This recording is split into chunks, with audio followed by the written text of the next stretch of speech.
on, guys? Thank you so very much for joining me right here on Off the Script, sponsored by The Ridge. Ridge.com/script. This is episode 334, part number 1 for your Friday, July 10th, 2020. And today is a very, very, very big day. Not only because I have a lot of news on the podcast today with all the news and rumors coming out of WWE, but one of my favorite bands in the world right now, Trivium, is actually having a concert this afternoon, a live global experience for their new album, What the Dead Men Say, July 10th at 4 p.m. Eastern Standard Time. LA, obviously 3 hours behind me at 1 p.m. In the UK at 9 p.m. And it's available for purchase right now. You guys can actually purchase tickets for this live global event. And they are not sponsoring me to say this. I'm just super excited because when I get done with this, I'm going to hop over to YouTube or wherever it's streaming from, and I'm going to watch some good old classic heavy metal, man. A lot of bands should be doing what they are doing, and they're calling it a light or a distant mirror. And they're actually performing right out of NXT's home base at Full Sail University, being that the band is from Orlando. So I can't wait for that. You guys can actually purchase tickets at live.trivium.org. I have already purchased my ticket, and I can't wait to see what they do. It is a full-fledged live concert, and it will definitely, not really, but definitely come close to making it up to me, because two of my favorite bands in Alter Bridge and in Symphony X, I was supposed to see back-to-back weeks right before the Memorial Day holiday, and I did not get a chance to see them, which still bothers me, but here we are. This will certainly do on a beautiful Friday afternoon. Thank you guys so very much for joining me. We got a lot to get into today. Major news coming out of WWE in the form of Randy Orton, a huge exclusive, which we have already touched upon on the show in previous weeks, but now there is more to it, and Randy Orton seems to have some sort of creative control. The thing is Randy Orton's creative control going to be the one that Vince McMahon actually uses going into SummerSlam, or does he legitimately want to change everything that Paul Heyman had started on Monday Night Raw when he took over as executive director before my good old buddy Bruce took over? And under Bruce, they're achieving all-time lows, which I'm not surprised by. I'm just waiting for the termination papers to come across the table that say, Bruce Pritchard, you are future endeavored. One can hope. One can hope. But we got Randy Orton, creative control. Apparently, he wants NXT at SummerSlam. Does he get NXT, or does Vince McMahon undo everything that Paul Heyman did with Drew McIntyre? And we have a new WWE champion at SummerSlam. We'll go over that, including the SummerSlam plans that are canceled, what WWE is doing now as a backup for SummerSlam, and when they have the idea of doing live shows. That also changed as well. Their mentality on live shows, that has changed, and I got an update on that. WWE possibly doing a network special following SummerSlam. I don't know what for. I don't know what it's going to be. I don't know if it's going to be a documentary on SummerSlam. I don't know if it's going to be a live event that follows SummerSlam, the aftermath of SummerSlam. I have no idea, but I got news on WWE considering a live network special following SummerSlam. We will go over the ascent of Bayley and Sasha Banks. Remember all those years ago when Bayley and Sasha Banks, the boss and hug connection, which was absolutely god-awful. And I'm sure if I ask Sasha Banks and Bayley that very question, did you really like that name? Were you fond of that name? They would probably give me that same accentuated, that was god-awful. What a terrible name, but it's WWE. They legitimately make everything feel and sound so uncool. So we're going to go over the ascent of Bayley and Sasha Banks. Bayley, in an exclusive interview with Newsweek, stated why she wanted to turn heel. And then Sasha, on the other hand, is blasting Booker T on social media, which is such a great thing to see. So we'll go over what I think has been the best part of the main roster in both Bayley and Sasha Banks. I got news on Charlotte. Yes, the android is getting ready for production. And she's getting ready for a new release date. I don't know what firmware update this will be, but apparently she's going to come in a nice, pretty wrapper, and she's all updated and ready to go. Because she was out on elective surgery. Just want to make sure you guys are aware why she was out. Elective surgery. She's not hurt. I'll leave that up to the imagination. How much of you hate Charlotte Flair, the character? The character, as much as I do. Give me a show of hands. Everybody? Everybody listening to me? Great.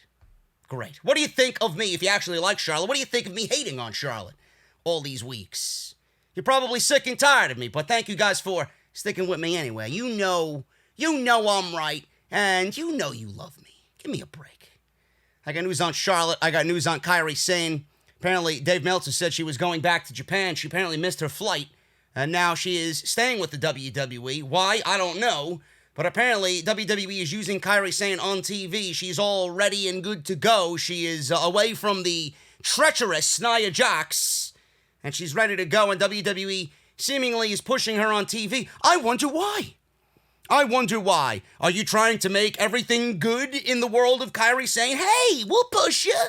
We'll put you on TV. We'll put you in the ring with top-tier talent. And then she signs a new 5-year deal. And fuck Japan. Forget about it. She won't see Japan unless WWE goes to Japan. She's got a lot of pondering to do, does Miss Sane. So we'll go over that as well. All the SmackDown historic lows that came out of Friday's show.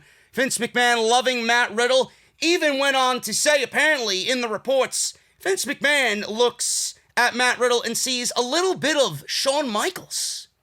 Now, can you see that? I certainly see that. I think that is a legitimate statement there. But Vince McMahon seeing it, this might bode well for the bro on Friday night. Vince McMahon very much behind the push of Otis on SmackDown. What the original plans were for big man Otis. I got the news of the Swamp Fight circulating on the podcast today. What WWE has planned for the Extreme Rules Swamp Fight between I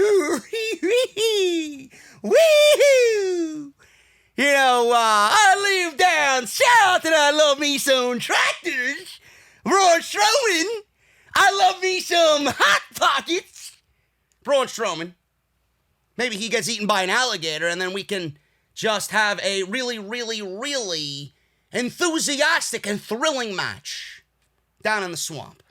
Will there be alligators? I don't know. WWE apparently is going to pop somebody's fucking eyeball out. What's the difference? Popping somebody's eyeball out, making sure there's fake alligators in the swamp down there like Happy Gilmore when he fucking went into the water hazard and choked out an alligator just to get the golf ball back.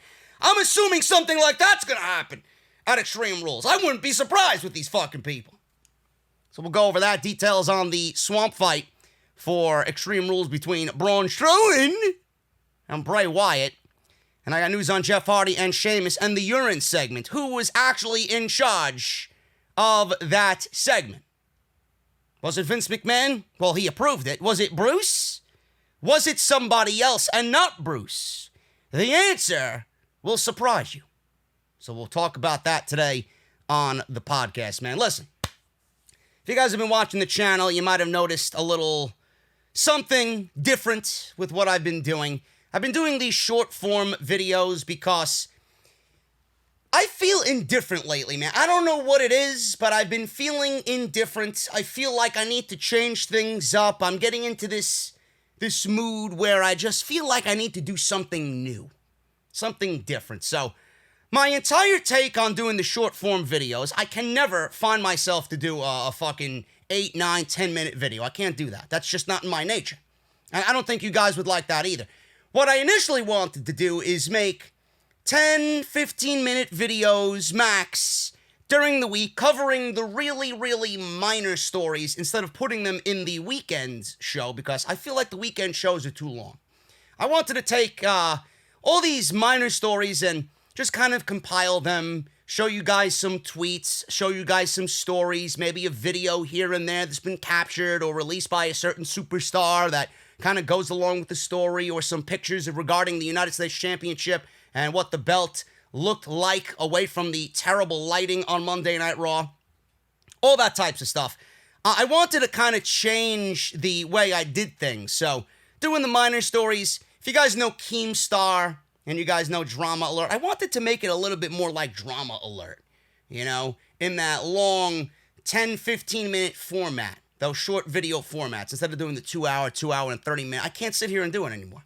So let me know what you guys think. We did some this week. We talked about Rey Mysterio and Seth Rollins being called out by Chris Jericho. We talked about Rey Mysterio's contract. He's working right now without a contract. If you watched those videos, let me know what you think down below about those videos. Do you want me to continue doing those videos? And if you haven't watched those videos, make sure you go and check all of that out. They're really good.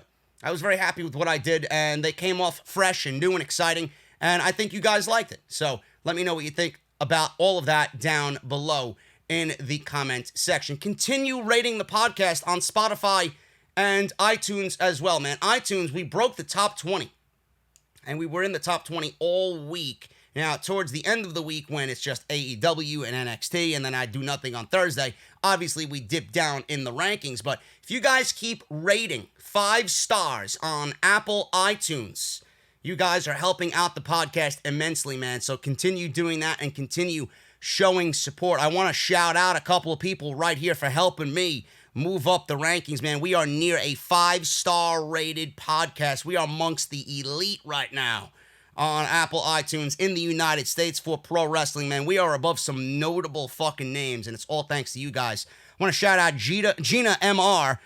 We got JKid56, and these are all 5-star ratings, by the way. JKid56, Justin824, we got Ricardo Linnell, we got M. Brian F., we got Will A., we got Houseman5, we got D-Dog316, Tin Cup for Life, Riverboat Pork King, Riverboat Poker King. Pork King, like he likes pork and bacon and all that. Who the fuck doesn't? But it's Riverboat Poker King, 26. Sorry I fucked up your name, bro. If you're listening to me, I apologize. I'm a fucking asshole. Just put me in the same category as Bruce. We got Scarney11. We got King of Games HBO. We got Thomas2121. We got Al Quinn 42. CEO Dadan.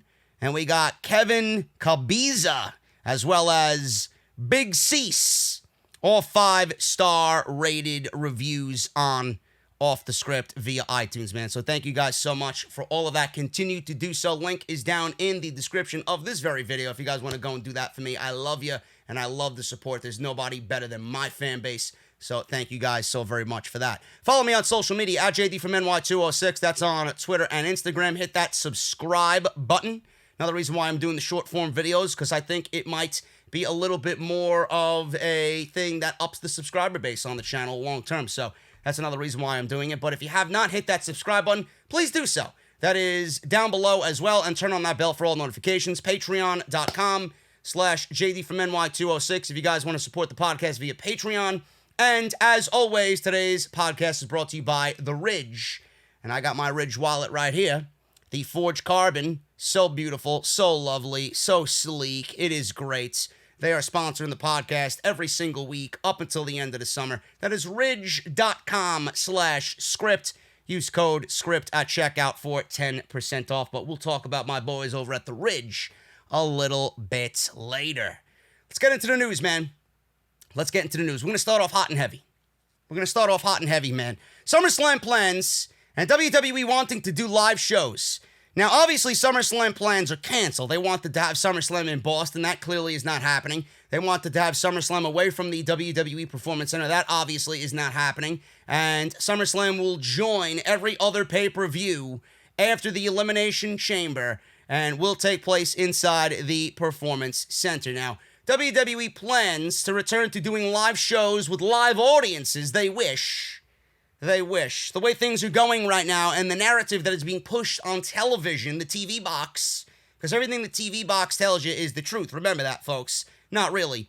But the narrative nowadays is that the infection rates are up and all these cases and positive tests are up and all this shit, and they're shitting all over Florida and Georgia and California, and there's all these mandates about, New York's closing its borders, New Jersey is closing its borders, Pennsylvania and Connecticut are closing its borders. You gotta stay in quarantine for 14 days. It's a fucking nightmare.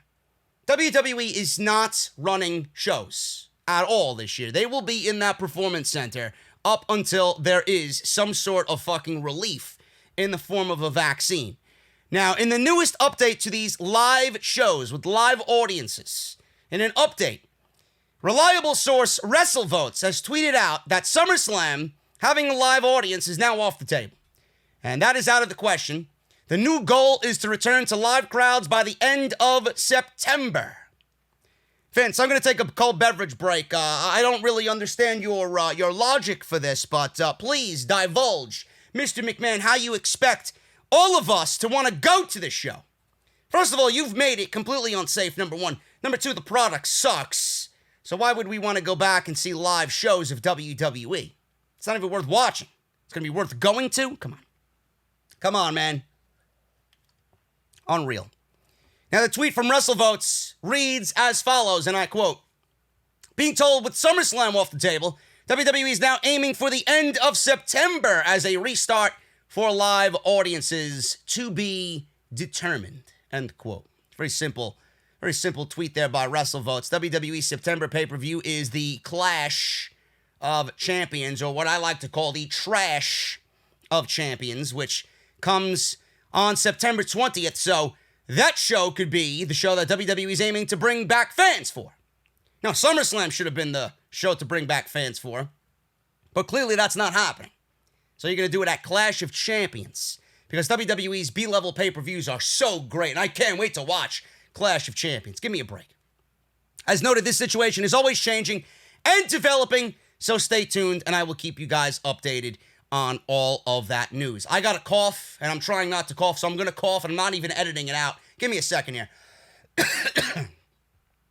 Man, my allergies this summer are absolutely terrible. I don't know why. I don't really know why. But if I cough again, I apologize in advance. I'm not even fucking editing that out because, quite honestly, I want to speed through this in the most timeliest of fashions. So thank you guys for understanding. You guys know what it is with summer allergies. I'm sure you do, right? I can't breathe with the fucking humidity. It's terrible. Anyway, and no, I don't have COVID, okay, please? Because I know there'll be some fucking clown like, oh, JD's got COVID. No, I'm good, bro. I'm good. WWE is considering a network special following SummerSlam. Now, I don't know why. I don't even want to see SummerSlam, let alone a fucking network special, but here we are. WWE is considering a network special following SummerSlam. It was reported this week that WWE has finally given into the fact that SummerSlam will not take place in front of live fans, and it will be held inside the Performance Center due to COVID-19. Now, like WrestleMania 36 back in April, this will be the first time that WWE SummerSlam has been held outside of an arena or stadium with paying fans. It's the first time for everything, right? First time ever, WWE. You like to tout that. Are you going to do that with SummerSlam? I'm sure you will. Now I just gave them another fucking cringe idea to shill on TV. This comes after it was reported pretty much immediately after WrestleMania that WWE higher-ups were determined to have SummerSlam held in front of a paying crowd. However, that certainly will not be possible at this juncture. Speaking of SummerSlam, it appears as if that might not be the only special event that WWE has planned for August. Fightful Sean Ross Sapp is claiming that WWE was also planning a network special for next month. Taking to Twitter, Sean noted that over the last few weeks, there have been talks of holding a WWE Network event on the weekend following SummerSlam. However, Sean does go on to say that he is currently unsure of the status of that event or if it will even be taking place. Following on from this, some have speculated that the special event could be the WWE Hall of Fame ceremony that was supposed to happen back at WrestleMania weekend. And WWE, they definitely want to induct all of those people that were nominated for the Hall of Fame this year. Batista and the British Bulldog and all of those others that were nominated this year. That could be it. We don't know if that's taking place. We don't know how that's going to be taking place. We don't know if it's going to be streamed. Maybe WWE's got to bypass the Hall of Fame ceremony and just put everybody in there with no induction ceremony this year. Everything else got canceled. Why wouldn't that be? Just put them in the fucking Hall of Fame. Just end it. Now, I know WWE wants to make money on this, and that seems like a ludicrous idea, and they might hold off as long as they possibly can, but everything else got canceled. We have abbreviated seasons here and there. Some seasons were canceled. People now in the MLB. There's even some Atlanta Braves. Nick Markakis is saying goodbye to the 2020 season. King Felix Hernandez, goodbye. He ain't pitching. Now I got to see how Cole Hamels does. He was supposed to have backup in Felix. Now I don't even know if that's going to be a thing. Now I got to wait for this guy for next season, if there is a next season. Freddie Freeman came down with COVID. There's 4 other Braves that got COVID. It's a fucking nightmare. It really is a nightmare. So WWE, I know they look forward to making money on all of that, but with everything else around it, abbreviated seasons and cancellations and postponements till next year, what's the difference? If you're so bent on making money with this WWE Hall of Fame, just save it for next year. Has anybody even given thought to the Hall of Fame? Oh my God, the Hall of Fame didn't happen. I'm so heartbroken. What difference does it make? Push everything back a year. I'm sure everybody that's being inducted doesn't mind, right? As long as proper procedures are taking place, just save it for next year. And again, I feel comfortable saying that now, but the reality of the situation is there might not even be a WrestleMania 37. So we'll see what happens, but WWE is considering a network special following SummerSlam. What does WWE do in regards to SummerSlam? Everybody's like, oh, they can operate it outside the Performance Center or, do what they got to do for SummerSlam with the PC and, the usual like we see. Yeah, that's great and all. And WWE's lucky that they have a house that they could call home during all of this. And the Performance Center is by far and away the MVP of WWE's calendar year this year. No question. You think of Drew McIntyre or Sasha Banks or Bayley or an Io Shirai or any of those guys? No. The WWE Performance Center is the MVP of WWE's calendar year. No question. I've mentioned this once, and I'll mention it again. WWE could easily rent out a beach. They could make the entire beach private. They could have fans social distance if they want. It'll be outside in an outside environment. WWE could have live fans if they wanted to. I just don't think that they will go to the lengths to actually do that. How much is it to rent out a beach? Where do you rent the beach? Is it possible logistically, with everything that needs to happen to run a show? I have no idea. I don't really have any idea. But SummerSlam, doesn't feel like SummerSlam. It hasn't felt like SummerSlam in many, many, many years. No matter how many blue check marks on social media want to shill SummerSlam in previous years, SummerSlam has been one of the worst shows every single year for a very long time. It's amazing how their 2 biggest shows of the year, WrestleMania and SummerSlam, usually produce the worst fucking shows. The only thing that's good coming out of this year's SummerSlam, if it is still held inside the Performance Center, is that the show is going to be only 3.5 hours long, and WWE's not going to overwhelm you with fucking 6 hours of nonsense, 3 of which probably don't even matter. So WWE might be doing that because they did it with WrestleMania. WrestleMania was so much more digestible with the 3.5 hour format on night 1 and night 2. I love coming on here at a decent hour and not waiting till fucking 12 midnight to do a review. We were done by 10 o'clock, 10:30. I was here live. We stayed live till 12 o'clock. It was great. It was great. And with the roster, some of them not working, some of them refusing to work because of COVID, it probably will end up being the same thing. They will probably have an abbreviated roster as well. So I think that's the only positive coming out of SummerSlam if they will be operating out of the Performance Center. So I look forward to that, and that is probably the only thing I'm looking forward to for the 2020 version of SummerSlam. But a network special, save it. Honestly, I don't really give a shit. And after that weekend with TakeOver and SummerSlam and all the build going into that and Friday and Monday, nobody wants to see more That weekend is going to be loaded with hours of content already. You need to add more. WWE doesn't grasp the quality over quantity aspect. It's so overwhelming. Every single major pay-per-view, it's so overwhelming. They only know quantity over quality, and that is the wrong way to go about it. It's actually hurting the product immensely because people are burnt out. They are burnt out severely. We don't need a network special. If it is the Hall of Fame ceremony, save it for next year. Nobody, and believe me, trust me, nobody gives a shit. Major update on Randy Orton at SummerSlam. Now, the original story to this was reported by Wrestle Talk. Wrestle Talk had reported that Randy Orton had been pitching to work with NXT at SummerSlam. Gotta get used to saying SummerSlam t-shirts, I believe, are still on sale at Pro Wrestling Tees or Barbershop Window, one of them. I'll find it. And if I don't, I'll put it back on sale for the summer. Now, I reported due to Wrestle Talk's report that Randy Orton wanted to work with Tommaso Ciampa and NXT champion, or former NXT champion, Adam Cole, baby. Soon to be Adam Cole, not baby, but Adam Cole, bye-bye. As soon as he gets called to the main roster, I have absolutely no faith in WWE doing anything right with Adam Cole and the Undisputed Era.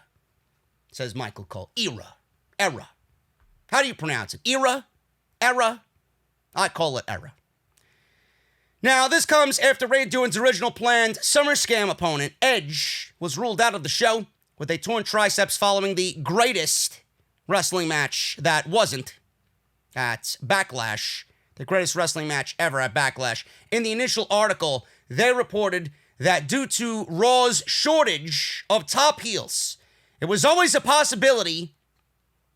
And I love how these reports, they just go about their business. Oh, Monday Night Raw has a shortage of heels. Whose fault is that?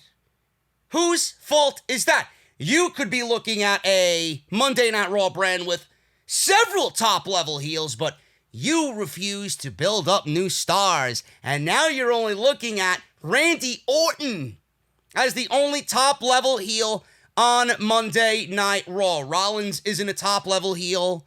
He may look it, but he's had so many championship opportunities in that role that at this point, he's not even considered a top-level championship contender heel for a babyface champion.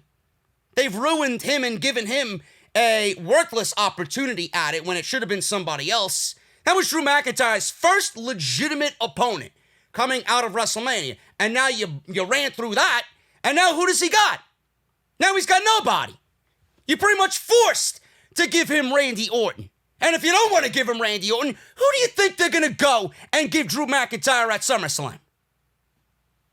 There's not many. I know one guy who's a former UFC champion that's living in Saskatchewan right now. And nobody wants that. They got a shortage of top heels. Fix it. But you want to continue burying Garza, you want to continue burying Andrade, you want to continue burying everybody else on the fucking show to the point where there is nobody left. And then you're asking why this, why that, why are the ratings down? Why is nobody watching? Why is nobody investing in these characters? Why is Paul Heyman pushing these guys? Let's bring in the Big Show. Let's bring in Edge. Let's bring in Ric Flair. Let's bring in Christian. Nostalgia only goes so far, Bruce. It runs very dry, very quickly. So I don't know what you're trying to accomplish here or try to achieve here, but you are your own worst enemy when you're looking at a roster with no heels for your babyface champion. And then this is all WWE needs to take the fucking title off of somebody that shouldn't be losing the championship. I get heated when I hear creative fucking up in this manner. Now, it was always a possibility that WWE could decide that Orton was needed to feud with a fellow main roster star, and it appears like this is going to happen. Now, Wrestle Talk sources have stated that while Orton has indeed been pitching to work with NXT stars, the likely plan as of right now for him at SummerSlam is to feud with WWE Champion Drew McIntyre. And Lewis of Wrestle Talk says this, and I quote, "A few weeks ago, I reported that Randy Orton had been pitching to work with members of the NXT roster at SummerSlam, most notably Adam Cole and Tommaso Ciampa. However, I've been told that due to the shortage of Monday Night Raw heels, Randy Orton will likely be facing Drew McIntyre." Alex McCarthy of Talk Sport chimed in on this on Twitter as well and said this, and I quote, "In all fairness, I was told Orton's immediate thoughts after learning Edge was injured was to pivot to either Adam Cole or Tommaso Ciampa at SummerSlam. Not sure on current plans, but common sense says Randy Orton is top heel, best matchup for Drew." End quote. Now, a lot of these shills, a lot of these guys that are, I have no idea how they are where they are. I really don't.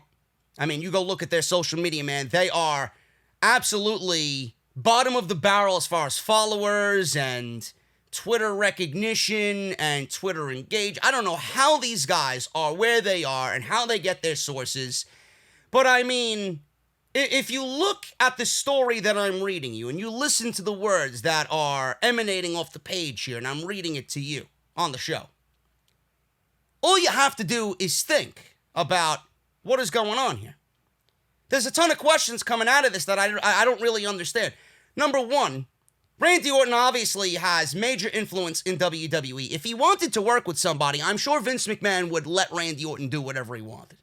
So if he wanted to work with a Tommaso Ciampa or an Adam Cole, which I don't even see as being a logical decision, why would you bring Adam Cole to Monday Night Raw and have him feud immediately with Randy Orton?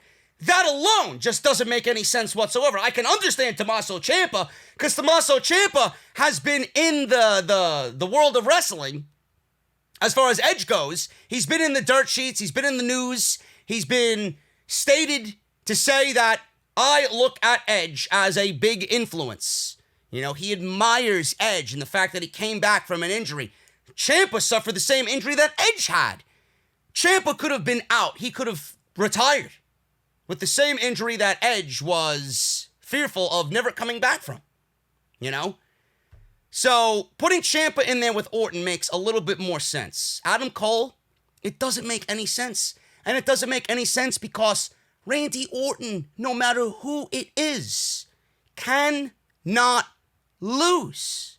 He cannot lose before he gets in that ring again for the final time to finish Edge and that storyline.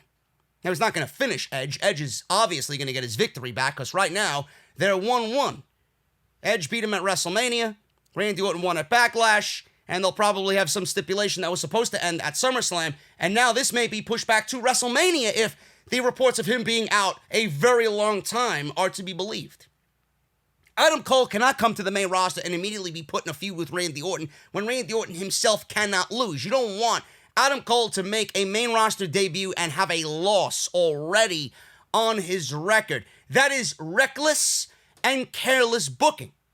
Tommaso Ciampa makes more sense. Even he needs a win. He really isn't doing anything now anyway. He lost and got pretty much squashed from Karrion Kross at TakeOver in Your House. But Ciampa is a little bit more bulletproof. Ciampa is a little bit more flexible in that area.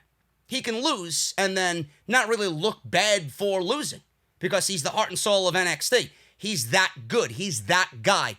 They know, the fans know that, you know, WWE's going to lean on Ciampa. The fans can lean on Ciampa. Ciampa never really breaks character. He's always a fucking stern, badass. He's always got that look and feel about him. So if you want to put him in there with Randy Orton, I'm okay with it. But then you got to look at the other side of the coin. If you put Ciampa in there with Randy Orton, yeah, Randy Orton could get a win over Tommaso Ciampa. But what does that mean about Drew McIntyre's situation at SummerSlam? If Randy Orton gets Tommaso Ciampa at SummerSlam, Adam Cole, I don't know where he fits into all of this. He doesn't fit into any of this whatsoever. If you want to call him up to the main roster, you better have a fucking plan for him. The plan should not include Randy Orton. But if Randy Orton gets Tommaso Ciampa, then more than likely it is going to be Drew McIntyre versus Brock Lesnar. And you know they're not bringing Brock Lesnar back to lose again for a second time in a row to Drew McIntyre. If Randy Orton is getting Ciampa, Brock Lesnar is getting Drew McIntyre, and Brock Lesnar, for him to come down for the summer, for SummerSlam, and get that payday and work out of the Performance Center, you are giving him the WWE Championship. He's not coming back to just sit around and put over somebody he's already put over. It would be simply WWE erasing everything that Paul Heyman did. Paul Heyman took Drew McIntyre under his wing. Paul Heyman and Brock Lesnar worked with Drew McIntyre to get him the championship. You already put him over. You don't need Brock Lesnar to come back and put him over again. What more do you need to do? What more can you do to make Drew McIntyre the guy when he was labeled the guy at WrestleMania? If it's Drew McIntyre and Brock Lesnar, Drew McIntyre's days as champion are over. I would not want to see that happen in that capacity. WWE has a lot of thinking to do here. Now, I don't know why anybody is not talking about what I'm going to mention next. You know, we could talk about Ciampa and Orton making sense. We could talk about, if that happens, how Brock Lesnar's probably the only guy to wrestle Drew McIntyre at SummerSlam. We could go with Randy Orton and Drew McIntyre, which, if I had a choice in the matter here, if I was to book one match, that would probably be it. Because if you do Randy Orton and Drew McIntyre, at least you're putting the title on Randy Orton and not Brock Lesnar. If you do Brock Lesnar and Drew McIntyre, we're back in the same boat on Monday Night Raw that they just don't want to move away from. And let me tell you guys something. Brock Lesnar's not a draw. Brock Lesnar might be a draw when you're looking at the ratings the way they are now. But that's not a draw. That's just WWE stopping the bleeding. But if you go and give Brock Lesnar the WWE Championship again, and you take him off of TV till Survivor Series, and then again from there till the Royal Rumble, and from there till WrestleMania, why would you want to go and repeat the same shit you did with Roman and Seth the last 2 years? What good does that do? Why do you got to go back to that well when it's already dry? I don't really understand that logic. WWE at that point is just blatantly being reckless, and they're blatantly being careless, and they're blatantly just saying, fuck Raw, we don't give a shit, Lesnar's the biggest guy we got. And at that point, you want to dive a little bit deeper into that, you're pretty much shitting all over your active roster. Because if you take the title off of Raw, then nobody has anything to fight for but the United States Championship. And I don't want to see that happen again. You need to have structure on these shows. World Championship and contenders for that World Champion. Mid-card, you got a champion and the contenders for that mid-card. And down the line it goes for the tag team division and the women's division. I don't see why this is so difficult. If you give Lesnar the championship, you fuck all of that up. And nobody on that show has anything to fight for.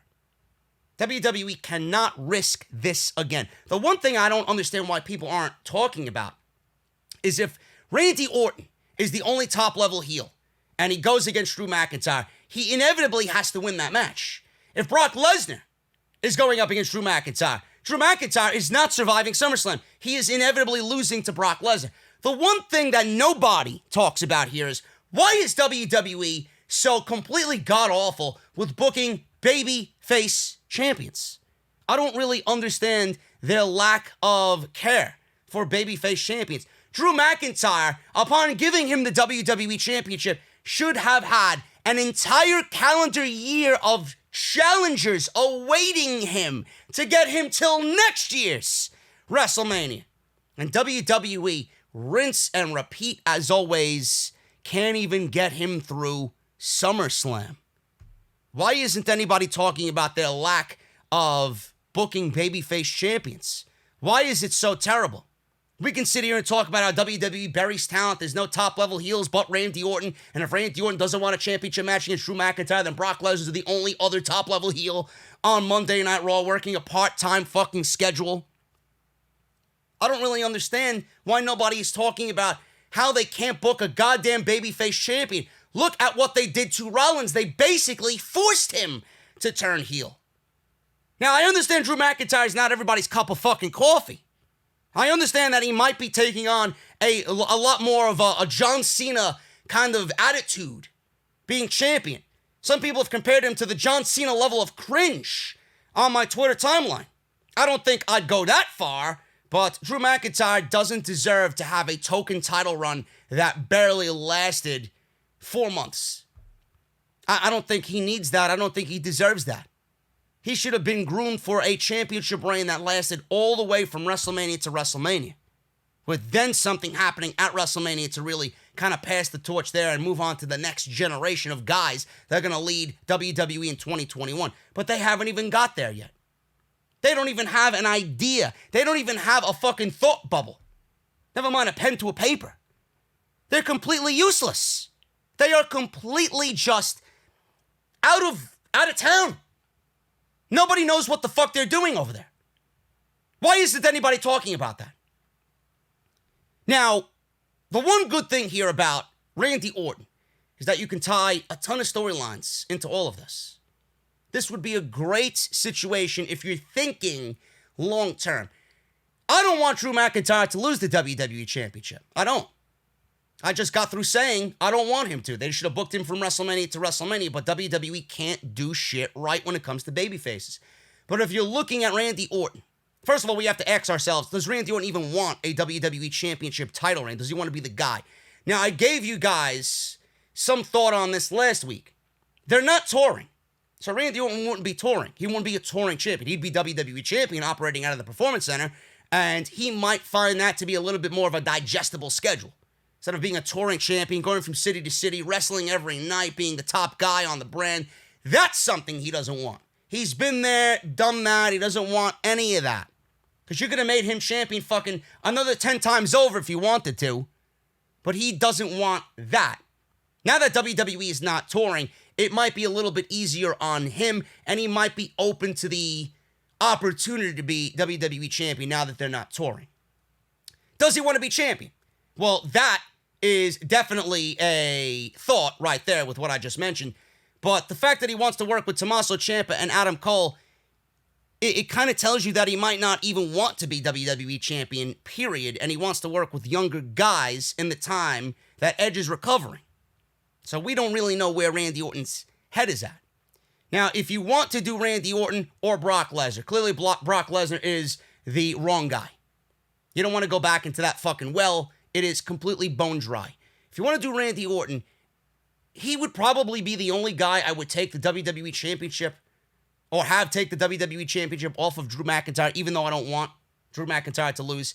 It makes the most sense to be on Randy Orton. He's been the most over thing on the show as far as performing. Talent. He's been the most overact on the entire show. He's probably the most must-see thing on that show. It's probably the best thing to come out of that show on a weekly basis. It's not even close.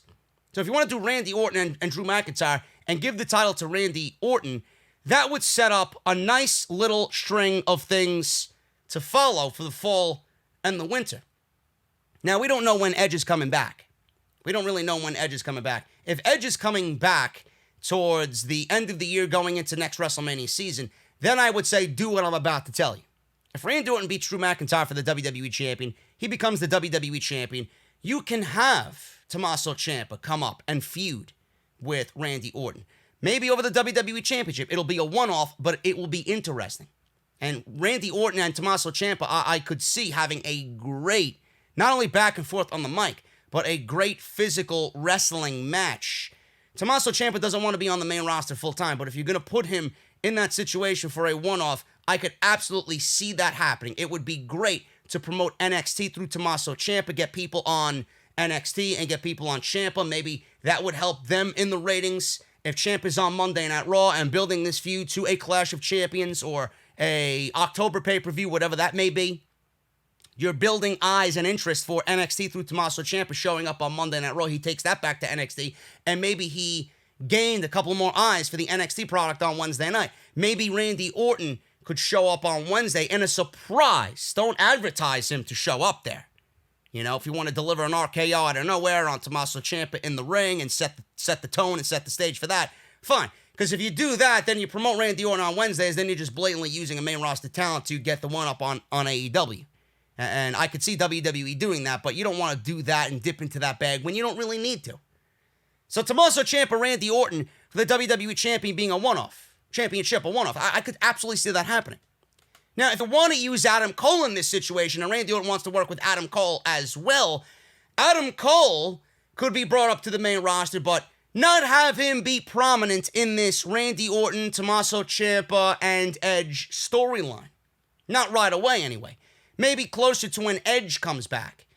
Randy Orton and Edge obviously have their things going on, but if you want to have Randy Orton work with Tommaso Ciampa and Adam Cole and Tommaso Ciampa have their own little history as well. How great would that be to see that from NXT be brought to the main roster, and you can have Tommaso Ciampa and Adam Cole thrusted into this feud? Tommaso Ciampa and Edge possibly teaming up in a tag team capacity against Adam Cole and Randy Orton. He could work with them. He doesn't need to work against Adam Cole. He could work with Adam Cole. So with Randy Orton being WWE Champion, you can get a match out of Ciampa, a tag team match with him teaming with Adam Cole against Ciampa and Edge. Edge inevitably is going to take on Randy Orton, and if Randy Orton is still the WWE Champion, Edge can take the title from Randy Orton, be the new WWE Champion, take the title into WrestleMania, and maybe we get Adam Cole and Edge feuding over the WWE Championship on Monday Night Raw with Adam Cole beating Edge. Now, I don't know when that Randy Orton-Edge match happens. It all hinders on when Edge comes back. If Randy Orton is the WWE Champion, when Edge comes back, does it happen at the Royal Rumble? Does it happen at WrestleMania? Does Adam Cole vie for the WWE Championship against Edge at WrestleMania or after WrestleMania? I don't know. But look at the intertwining of storylines there. Look at how you go from McIntyre-Lesnar, which is absolute fucking trash, to taking Drew McIntyre, who I have adamantly stated I don't want to see lose the WWE Championship. They should do him better. But if you're going to give it to one guy, it should be Randy Orton. Just by the way things are happening on the show and the storyline that he's involved in. If you give it to Randy Orton, look at how many intertwining storylines you can make out of that one little situation with him being the WWE Champion. Edge and Randy Orton. WWE Championship. Tag team match with Ciampa and Adam Cole. Adam Cole inevitably takes the title off of Edge. I mean, it's just self-explanatory. Use your creativity. Use your brain. Use your wrestling knowledge. Use your wrestling history on what you've seen lately. Apply it. Piece it together. You'd be surprised what you come up with. So, none of this is new. There are questions here that need to be answered clearly, and there is a right and a wrong going into SummerSlam. WWE usually does things wrong. They've done wrong by Drew McIntyre. Lesnar's not the answer. If Randy Orton is the opponent for Drew McIntyre, a lot of good could come out of it, even though you might not see it. So let's wait. Let's see what they do. Let's see how they book it.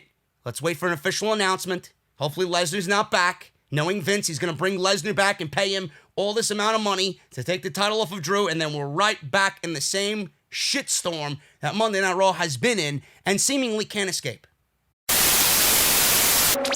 Man, I tell you what, I was never a wallet guy. It's amazing how this little wallet here, the Ridge wallet, completely transformed my feeling on wallets. I used to go, legitimately, this is a true story, I used to go to Hot Topic. And I still go to Hot Topic just to look around nowadays. But I used to go to Hot Topic when I thought Hot Topic was cool. And I used to buy all the Nintendo-looking wallets, whether it had Mario or Zelda or something Batman-related. Something cool, something hip on it. These leather wallets. And they barely lasted 6 months. They would rip, they would shred. I pull my wallet out, I see all this white string hanging off of it. It's all decrepit. I'm like, I gotta change my wallet game. I can't be doing this. Those wallets were very expensive for what they were, and the quality was complete garbage. $25 for a Nintendo-looking wallet or a Batman-looking wallet. It's ridiculous. So that's why I got myself the Ridge. I don't have to worry about any of that stuff happening anymore. It doesn't scratch, it doesn't bend, it doesn't fold, it doesn't rip. So my wallet game, pretty much, I'm set for the rest of my life. with the Ridge wallet, man. This video is brought to you, as you guys should know by now, the Ridge wallet. It's light, it's sleek, it's industrial, it doesn't fold awkwardly or bulge in your back pocket, and it seriously changed, like I said, my whole wallet situation.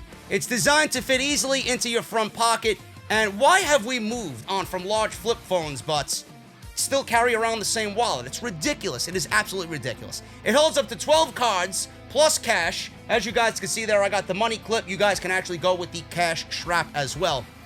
There's over 30 colors and styles, including carbon fiber and burnt titanium.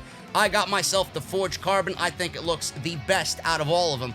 I really love it, but don't take my word for it. They got 30,000 5-star reviews. The durable materials means each wallet comes with a lifetime warranty. You could buy one wallet, like I said, and have it for the rest of your life. The Ridge team is so confident that you will like their wallet that they will let you test drive it for 45 days. You can send it back and get a full refund if you don't love it, man. It is simple. Up your wallet game like I did. Ridge.com/script. Use code SCRIPT at checkout and get yourself a Ridge wallet, man. Get your dad one. Get your best friend one. Get yourself one. Get the whole fucking family one. Ridge.com/script. And I want to thank them, as always, for sponsoring the podcast right here on Off the Script. That's once again, ridge.com/script. Use code SCRIPT at checkout to get yourself 10% off. I think it's pretty safe to say the best parts of the main roster as of late are Sasha Banks and Bayley on Raw and SmackDown. And when they show up on NXT, it actually makes sense because of the fact that they're holding the tag team championships in the women's division. So having them on Wednesday, even though they are not needed there, they could show up there realistically because of the rules and regulations surrounding the WWE Women's Tag Team Championships. They've been the best part of Raw and SmackDown. The main roster stuff has revolved around Bayley and Sasha Banks. They have legitimately carried these shows on their back. And it's amazing to think that both Bayley and Sasha Banks are where they are. And only 2 years ago, they were in a nothing feud with the Riot Squad. Liv Morgan, Ruby Riott, Sarah Logan, all of which are worse off than what they were then. Riott at least got TV time. Riott at least had some winning ways about her. Liv Morgan, she was associated with Ruby Riott, who was on the up and up. Sarah Logan, she went through a couple of transformations. They went through gimmick changes. They didn't know what they wanted to do with her. They didn't know how to present her. One week she comes out as a country girl. The next week she's coming out as a Viking with no explanation in between as to why we are seeing these two different versions of Sarah Logan. Now you look at where all of these women are. Sasha and Bayley are carrying both Raw and SmackDown. Ruby Riott can't get a fucking win to save her life. She's 0-12 on the main roster since returning from injury. Liv Morgan is up and down, up and down. One week WWE wants to portray her as a lesbian, crashing a wedding that really didn't have any end piece whatsoever. They haven't even gone through a fucking divorce with Bobby Lashley and Lana. I'm to assume they got divorced. Yet there's been not one fucking peep of a divorce since Bobby Lashley asked for a divorce. Now she's not on TV, Liv Morgan. So now they want to pair Ruby Riott and Liv Morgan back to reform the old guard of the Riot Squad in this, oh my God, they're losing, and then they're going to join forces and come out on top and maybe win the tag team championships and get back to their winning ways together. And Sarah Logan, congratulations on being pregnant, but now she's not with the company anymore and she got released. So the tale of two cities between all of these women. Sasha and Bayley were in feuds with the Riot Squad every single week. It was 6-woman tag team matches every week. It was a mix of Riott and Logan, Riott and Morgan, Morgan and Logan. It's ridiculous. It was absolutely ridiculous to a point where it was one of my most popular videos when Sasha Banks left the WWE and walked out and wanted to quit. I documented everything. I don't work for them. I don't know Sasha Banks in person. I don't know the woman in real life. I don't know Mikaze. But just watch the show and you could chronicle and detail how upset and depressed Sasha Banks was. And if you go based on what you know about her, she wants everything to matter. She wants everything to matter. If Sasha Banks ain't making memories, then Sasha Banks really doesn't give a shit. Honestly. That is the one thing she wants to do more so than anything, more so than winning championships. She wants to make memories. You could not have that woman in that position at that level and get anything out of her. It was a disaster waiting to happen. Now look at what Sasha is doing. She's creating memories. I think back to that Riot Squad day where it was 52 weeks in that year. Every single week, it was Bayley and Sasha with Natty or Carmella or fucking Mickie James or whoever the fuck was on the totem pole of the women's division back then. Just rinse and repeat every single time. It was nothing more than a six-man or six-woman, rather, segment to fill 3 hours of television. No memories were being made. You tired her out. You created a monster that was just full of anger and depression. You gave her the tag team championships when they were first introduced. There was a glimmer of hope there. There was a glimmer of, okay, we're going to make this right. And then you take the titles off of them when you should have kept the titles on them. You opted to kill the championships before they were even introduced, knowing that if you put them on the Iconics, they were going to die 1,000 deaths.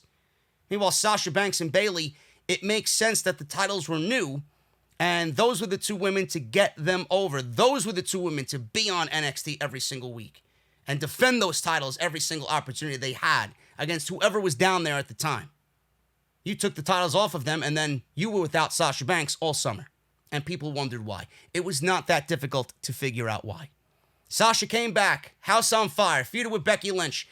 I didn't really care for it because even though the Hell in a Cell match was fucking great, the feud with Sasha Banks and Becky Lynch, it was only made out of sheer desperation because WWE, again, can't book a babyface character, and there was no top-level heels on Monday Night Raw for Becky Lynch to feud with.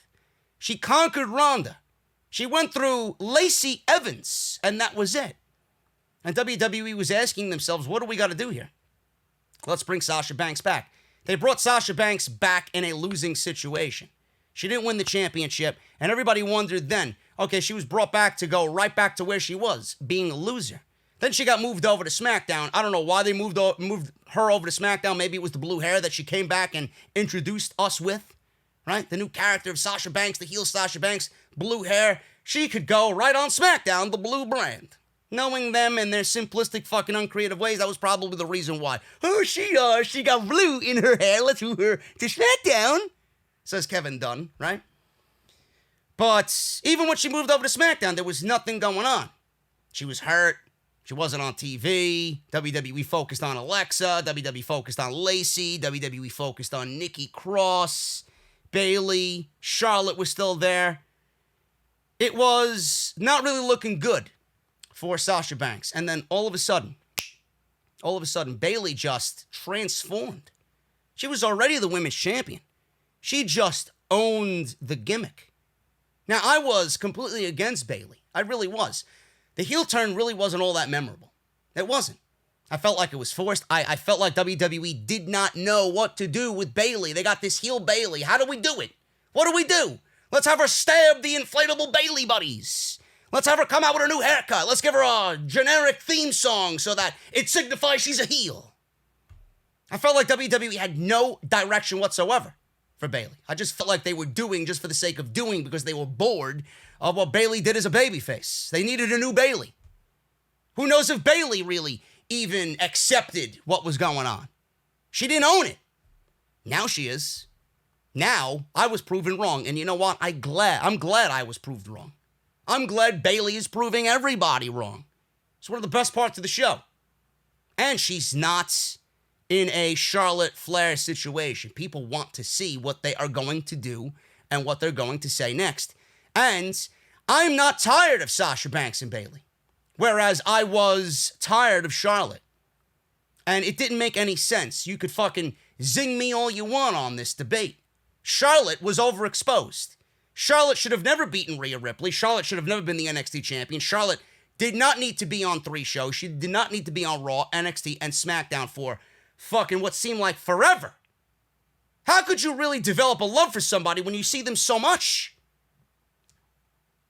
I never understood that. But Sasha and Bayley are tag team champions.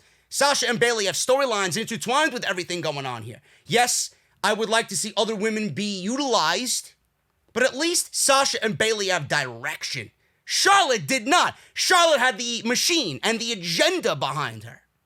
Sasha and Bayley actually have direction. Everything that they're doing on TV goes from one show to the next until they inevitably get to a match between themselves. This is why it works. And along the way, you got the tag team championships on them, so it warrants them being on all three shows. It warrants them being on Monday Night Raw. It warrants them being on NXT. So it makes sense. And you build from that. WWE, for the first time in the title's inception, are doing right by the tag team titles. They're more so props, and they're being used to tell stories, but there really isn't anything going on in that tag team division anyway for those titles to look good. You might as well make them look good by what you're doing now with Sasha and Bayley, so I'm okay with that. And yes, some people do think that Sasha and Bayley are overexposed. I get it. They don't need to be on every show every single week, but the stories are being told. I don't get tired of Sasha and Bayley. And the one thing is, Sasha's been held down so much, and she's so great at what she does. And the fans know she is underneath Charlotte. So in the fans' eyes, the fans are going to want to see Sasha achieve more and be better than Charlotte, because Charlotte's been given with really nothing behind it. She was just given because of who she is. Meanwhile, Sasha, it comes off, has to work legitimately for everything. And even when she does, she's not given the opportunities that WWE should be giving her. It's a very vicious cycle. It really is. And I get it. The only women in the division that they're pushing right now revolve around the horsewomen. Becky's not there. Charlotte's not there. Now they got Sasha and Bayley. Yeah, I get it. Where's Bianca? Where's Shayna? Where's Liv Morgan? Right? I understand it. But this is WWE. I'm not surprised. But it goes back to what I just mentioned. Everybody thinks Sasha should be higher, much higher than where she is right now. And everybody's just happy that she's finally achieving a possible women's championship title reign. And there's no better person to do it with than Bayley, who is legitimately her best friend.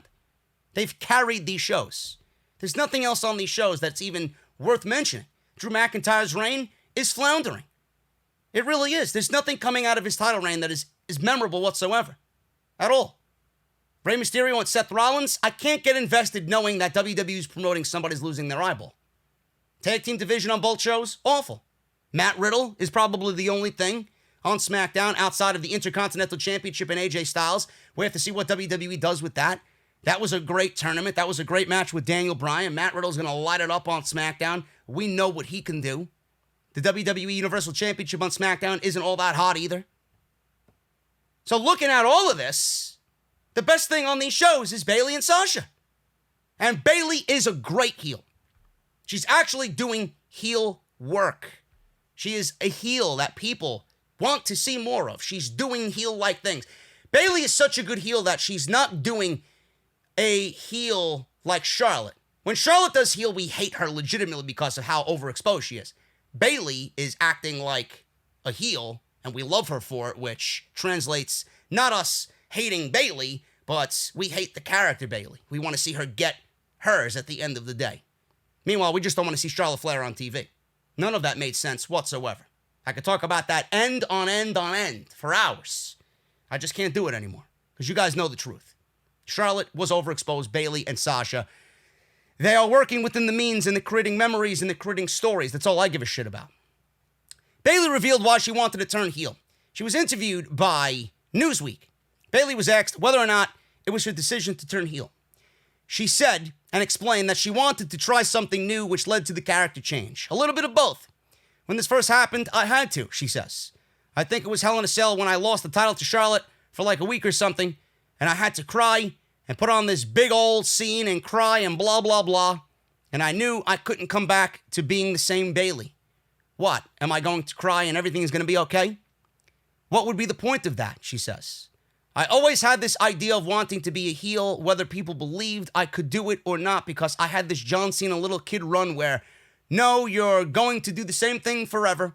Cena can do that, he's awesome, but I don't want to do that.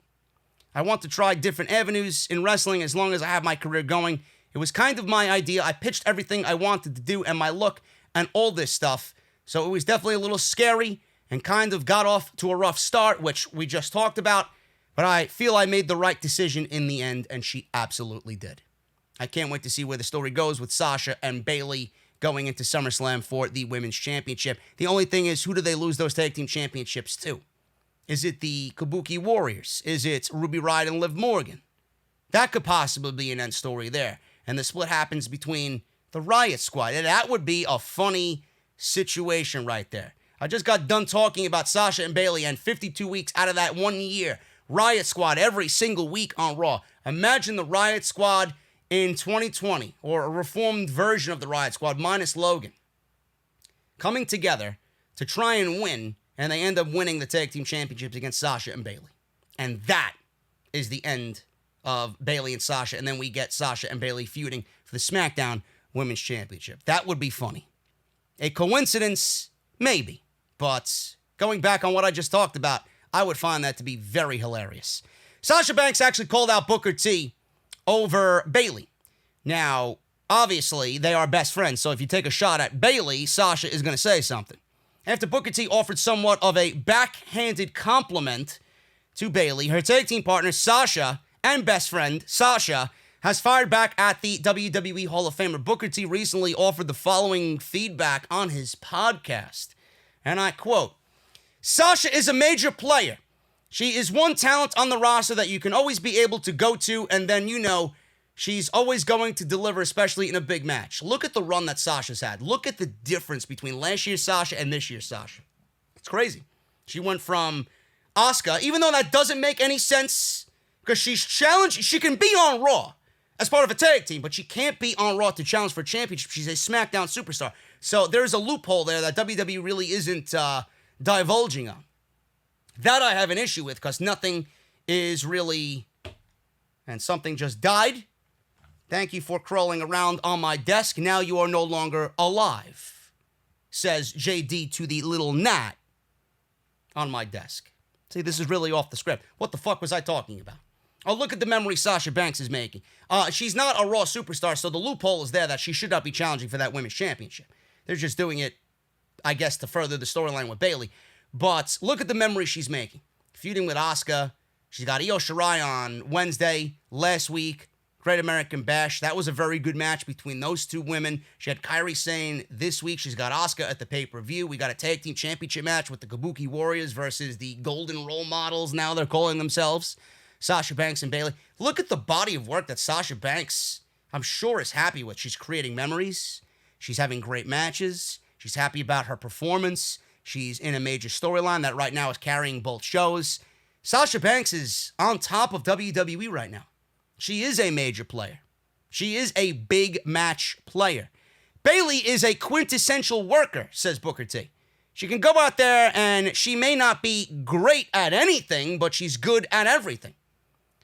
So when I watch Bayley go out and perform, taking on this new persona, which is something that I couldn't wait to see happen, I think it's good for her. As well as we're in this era again, this pandemic era, everything right now is kind of like on hold in a holding pattern. And for those two to be in that position in a holding pattern is perfect. End quote. Now, while it appears Booker T was actually praising Sasha Banks and Bayley for their recent work and saying that he looks forward to watching what they do each week, but the fact of the matter is he said that Bayley is not great at anything, but she's good at everything. So you could interpret that in one way, you could interpret that as another, but she obviously here said something to Sasha and buried Booker T on social media. Obviously, this was all playing up their characters on social media. Booker T's a shill for the company. So this is Sasha not really legitimately shooting on Booker T. This is just Sasha playing up her heel character and defending Bayley because they are the golden role models on TV, and everything that they do it together. So this is nothing more than storyline being taken off TV and advancing on social media, folks. That's all that this is. So Booker T said what he said. Sasha Banks took to Twitter and told Booker that we're better than Harlem Heat. Now you can dig that, sucker, is what she said. Banks does have a point that if you're going to praise somebody, why include saying someone isn't great? So that's the problem that she had with Booker T's comments. And again, it goes to show you how involved and how much they care about their work, that they're taking it from TV to social media in something as minor as this. Great, great, great stuff by Sasha and Bayley. And I can't wait to see what they do next, to be perfectly honest with you. What Kairi Sane does next, nobody knows. Is she staying with the WWE or is she going back to Japan? Dave Meltzer said she was already planning on going back to Japan, maybe being with her husband. She just got married this year, I believe. And she possibly was contemplating one more year in pro wrestling at a very young age right now. I think she's 31, 32 years old.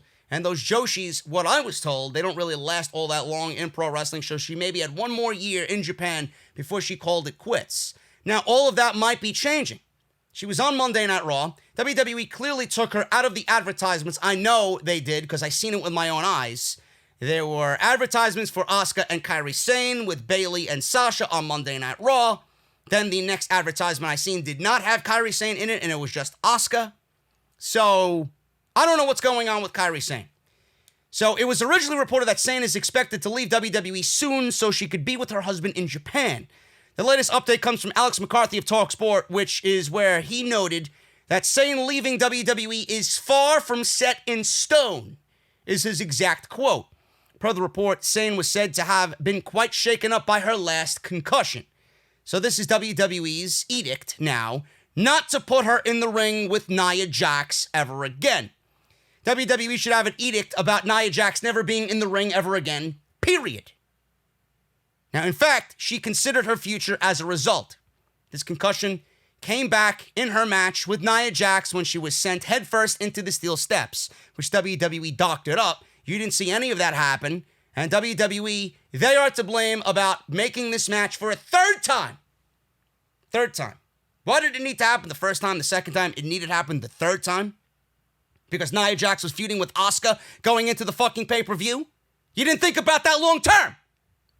You're going to save this woman's long-term health if you didn't book the match the first two times and she didn't get a concussion then.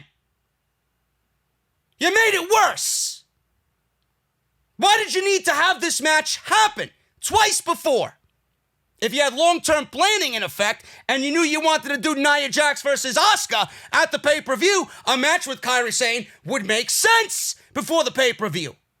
Now, but you did it twice before, which made the third time before the pay-per-view absolutely irrelevant.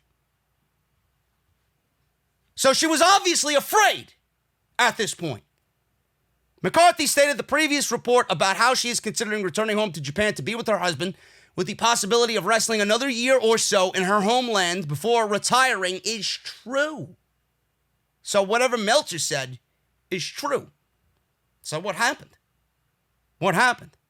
However, Alex McCarthy of TalkSport is under the impression that WWE is intent on taking care of Sane to a point where they are set to offer her better money than she could ever get anywhere else in an attempt to keep her involved with the company.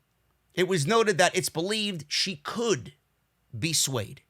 As of this writing, there's no word yet on what her role would be or what the role would be for her to stay in the United States or make a return to Japan. Either way, WWE still sees value in her as a performer. No, that's not the case. That's not the case. WWE seen no value in Kairi Sane at all. Otherwise, they wouldn't have put her in those matches with Nia Jax and treated her as an absolute jobber when Asuka was going on to have a singles run for the Raw Women's Championship. They value Kairi Sane? Bullshit! And if any of these fucking blue checkmark fucking morons tell you on social media that that's the case, they are bullshitting you and covering up the truth. The truth of the matter is WWE only finds value in Kairi Sane because she let them know that she wants out and her contract's coming up. She won't be re-signing. She wants to go be with her husband. She wants to go be with her family. She wants to go back home to Japan. Now WWE finds value in her. Why, folks? Ding, ding, ding, ding, ding, ding, ding. You are correct. Because she had an expiring contract. These other fucking assholes on Twitter. I'm sorry, bro. You went over the dollar. You get a nice parting package, cat food, and a 1-year supply of Petco. Make sure your pets are spayed and neutered. Asshole. They find value in Kairi Sane. Are you fucking serious? Yes, because she was such a great act on the main roster when you called her up from NXT. You immediately took the fucking pirate gimmick away from her. Why? Triple H creates, Vince kills. That's why. Meanwhile, you had a winner here. They gave her the first Mae Young Classic. There clearly was plans in place for her. Main roster? Oh, that's our little Chinese girl, little Japanese girl, whatever the fucking case may be. Chinese, Japanese, Vietnamese, whatever the fucking case may be. Doesn't matter who you are. If you don't speak English, if you're not blonde. WWE, goodbye. Goodbye. Done. Absolutely done. WWE had missed the boat on Kairi Sane. Walk ye plank, arg, says Seth Rollins, the one-eyed pirate at Extreme Rules, the horror show. Who knows? Seth Rollins could be the fucking pirate master, and Kairi Sane could be the lowly fucking deck hand that's sweeping the floors. You know? Maybe they got a new gimmick and a new character development going on. I don't fucking know. Seriously, this is exactly what Kairi Sane was to WWE before she had an expiring contract. So please don't let these shills, confuse you. Don't let them feed you their bullshit. Now, the reason why she was on Monday Night Raw in a prominent role against Sasha Banks and in a tag team title match next week is because they want to persuade her to stay. Hey, look, we didn't value you now. We didn't value you then. Now we value you. Hey, look at all the things that we're doing for you. Look, we care. Can you sign our contract for 5 years? Is her husband planning on coming to the States? You know, that's a pretty big fucking deal. Her husband lives over there. Her family is over there. I'm assuming. Her husband is over there. If he doesn't want to come, that's a pretty big fucking deal. Maybe she wants to be with him. They just got married. That's enough to say fuck you to the greed and the money and the dirty money that Vince McMahon is going to obviously throw her to stay. We can't have her go back there. She may be wrestling for New Japan.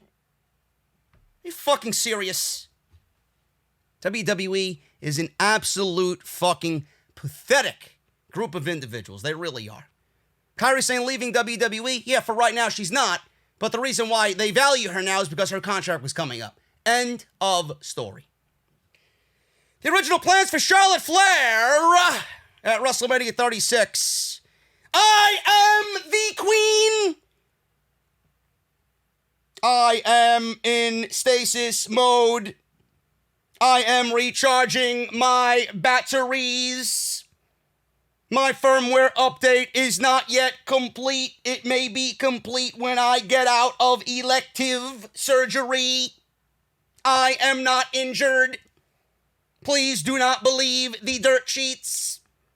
I had elective surgery. No, but she's out because, she's hurt. She sold that injury right on Raw. Selling the injury to Nia Jax. We're going to get Nia Jax, Charlotte, and Asuka at SummerSlam. And what do you think's going to happen, folks? We're going to have an elective WWE Raw Women's Champion. The original plans revealed for Charlotte Flair at WrestleMania 36. Oh my goodness, who reported this? Is this Wrestle Talk? Oh. Bro, Ollie Davis and all those geeks over there. What are you watching? The original plans for Charlotte Flair after WrestleMania 36. I've been giving you the original plans for months now. I don't need no fucking exclusive news over here. Okay? Obviously, Charlotte Flair defeated Rhea Ripley, which was one of the worst creative decisions ever. It ruined Rhea Ripley. Now, Rhea Ripley is in a storyline with Robert Stone vomiting on NXT. You think I forgot that one, right? Now Robert Stone is trying to enlist Shotzi Blackheart. She ran him over with a fucking tank that I could buy in fucking Walmart down the kiddie aisle. It's on the top shelf. I think it's $149.99. Are you fucking serious? The original plans. I don't need any exclusive from Wrestle Geeks In the immediate aftermath of this win, many fans were excited to see Charlotte Flair in NXT. Who these people are, I'd love names and numbers, really. You are a bunch of fucking clowns. Oh, I'm excited to see Charlotte in NXT. Meanwhile, the division is dead when Charlotte is there. I told you. I told you. How many times do I have to be right for you to fucking believe me? Mixing it up with Io Shirai and Dakota Kai and Mia Yim. Rhea Ripley. Then she goes to Raw, buries Liv Morgan, buries Ruby Riott.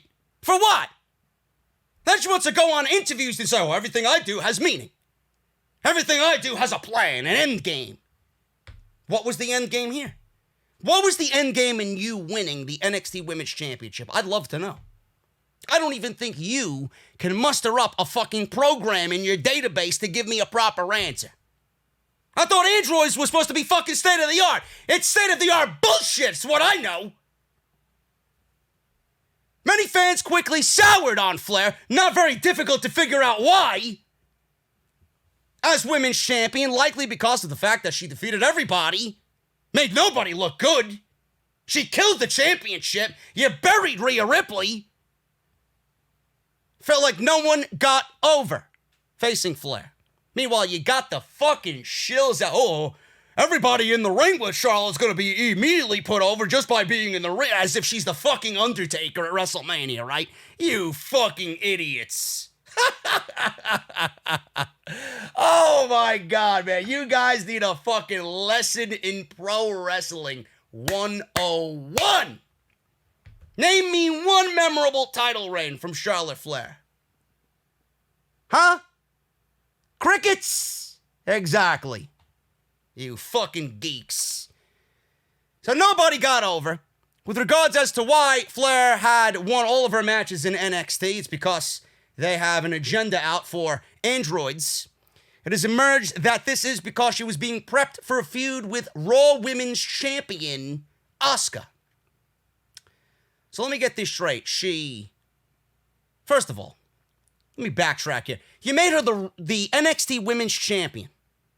You made her the NXT Women's Champion to have her win all of her matches for an inevitable feud with Asuka? How does that make any sense? She couldn't win matches, I don't know, not being the champion? What difference does it make if Rhea Ripley beat Charlotte? You could have booked Charlotte Flair on TV to bury every single woman in that division on both shows, and it would have been the same result.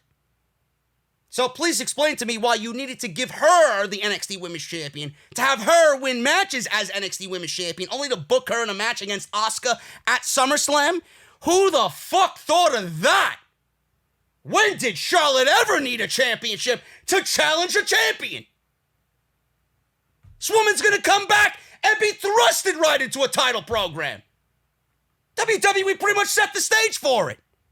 Oh, Nia Jax injured Charlotte Flair. Nia Jax injured Charlotte Flair right before her match with Asuka. The reason why Charlotte lost to Asuka was because of Nia Jax. Right into the SummerSlam match we go. Charlotte Flair wins and becomes a fucking 27-time Raw Women's Champion. Am I in the ballpark? Give me a break. Obviously, things changed. They took her off TV because she knew that when she comes back to TV, her time away from TV isn't going to be something that's going to hinder her. She'll come right back and be placed right in the situation that she was in before she left. So please, Wrestle Talk, why don't you actually come up with a real exclusive instead of these bullshit fucking exclusives? Really. I just gave you an exclusive on top of an exclusive on top of creative genius with the fucking Randy Orton storyline. Now you're giving me original plans for Charlotte Flair at WrestleMania 36? Watch the fucking show! Being that you're giving thumbs up and fucking 9 out of 10s over there on Monday Night Raw, clearly you're not watching the same fucking show I am. SmackDown. Pre-holiday 4th of July weekend rating hits historic lows. Oh yeah. Oh yeah, man. That Bray Wyatt laugh is clutch. It's classic. Classic. Now, if you watch SmackDown, you watch the first hour, good stuff. I'm not going to sit here and tell you it's great, but it's good stuff. Matt Riddle and, what's his name? Johnny Drip Drip over there. John Morrison. We didn't get John Morrison. We got fucking Johnny motherfucking Mundo over here on SmackDown. That was a great fucking match. It was easily the best TV match of the week. I would not mind seeing that again. And all I know watching that is Riddle is great. Riddle's got a bright future if they just let him be him. John Morrison needs to be removed from The Miz, and he needs to be in the IC title picture, for sure. John Morrison is great. This is exactly what I wanted to see from John Morrison. But listen, they paired him with The Miz, which I don't think is a bad idea. I don't think John Morrison being paired with The Miz is a bad idea. A lot of people don't know who John Morrison is. He's been away for 9, 10 years. Pairing him with somebody like The Miz, you get him in those people's eyes and ears as somebody that's pretty important because he's being paired with The Miz. Oh, look, The Miz and John Morrison. I like this guy. Introductory to all those people that might not know who he is. But it should have been a temporary thing, and I am afraid that right now it is leaning towards being a permanent thing. He needs to be away from The Miz. Because this is the John Morrison that we're not getting. The Miz can go on and be a fucking TV host and a game show host and fucking do this and that, and he would have a better career for it. He would actually do that better than he does any pro wrestling at this current state of his career. He's garbage. He's a great mouthpiece. I could see him be a manager at some point, which would be great, but having him in a tag team, having him on the show wrestling, I think The Miz is outdated, bro. I really do. SmackDown, the first hour was great. We got Drew Gulak versus AJ Styles for the Intercontinental Championship. Really good match. Nice little fun little match there. Daniel Bryan was spliced in talking about that and how Drew Gulak is and how he is well-trained and what he can bring to the table in a match against AJ Styles and all this shit. Obviously, he was spliced in. He wasn't even in the building. But as you can see, Daniel Bryan is still mingling with the Intercontinental Championship. They'll probably have him floating and doing a variety of things. His contract's up at the end of the summer, I do believe, so it'll be interesting to see what happens with him. But SmackDown second hour, forget about it. A toast to from Sheamus to Jeff Hardy, which was absolutely ridiculous in every sense of the word. This guy's a recovering alcoholic, and the one thing that WWE does is buy an entire fucking back bar of alcohol and present alcohol to Jeff Hardy. Now, I don't know. I'm not a recovering alcoholic. I am not an alcoholic. If you guys are listening to me and are a alcoholic or a recovering alcoholic or recovering from any substance abuse whatsoever, and you look at this shit, how uncomfortable did that make you? How uncomfortable do you think Jeff Hardy is dealing with this bullshit? Because WWE is so lazy they don't know how to write or how to formulate a thought when it comes to Jeff Hardy and what storyline he should be in. Sheamus wasn't even there. So that makes Sheamus and Daniel Bryan out there. Make of that what you will. COVID. Not saying that they had it, but it's a possibility because they weren't there. But that was very uncomfortable, and I just wish that they would end this shit. And I'm assuming it's going to end at the horror show at Extreme Rules, because Extreme Rules is too much for them to say. So they added the horror show, let alone we are watching the fucking horror show on both Monday and Friday. But SmackDown's first hour was very good. The second hour was absolutely forgettable. And then tonight we're getting a rerun of Bray Wyatt versus Braun Strowman at Money in the Bank. Now, I don't remember it being as bad as I expected it to be, but it's not something that I certainly want to go back and watch. So you guys know for at least a half an hour, plan to do something else tonight. Honestly. So the final rating is in. It hit historic lows. SmackDown's viewership was a 1.777.